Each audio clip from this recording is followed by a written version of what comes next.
include.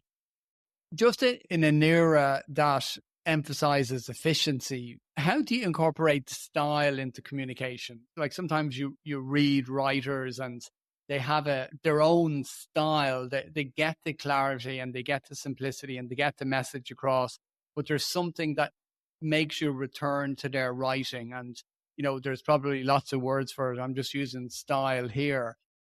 How do you create a unique voice when communicating, while also following the rules and the processes that you advocate? Well, that's a fascinating question. I think the choice of the word style is quite right. And I think in the book, I say that explanation is about style and substance. It's about what do we want to pass on and then how do we pass it on? And those two things are both really important when it comes to communicating effectively.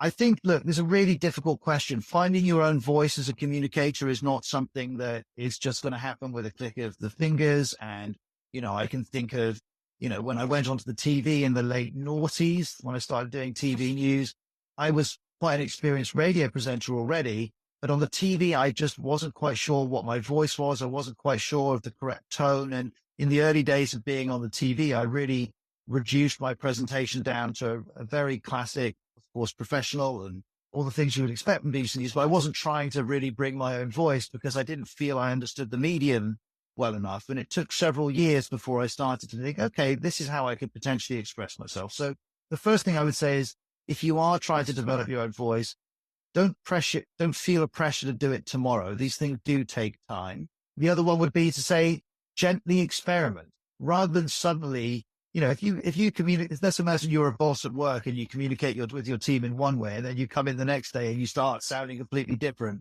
They're going to think what's going on here. So I think if you're trying to evolve or establish a tone of voice, probably doing it gently with evolution is better than revolution. And as you experiment with tone and with style, note what works and note what doesn't work for you. Not everything you do will click. Not everything will work for either you or the people that you're trying to reach. So be prepared that for the moment when that happens, don't be disheartened. Just note it and try something different.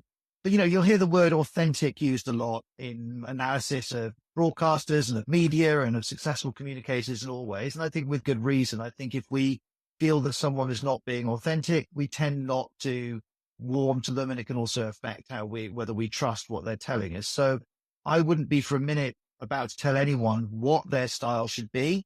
My style works for me at the moment, I hope, but I wouldn't dream of saying anyone else should be taking that approach. But try and land on something that feels true to who you are, and also experiment with how that manifests itself.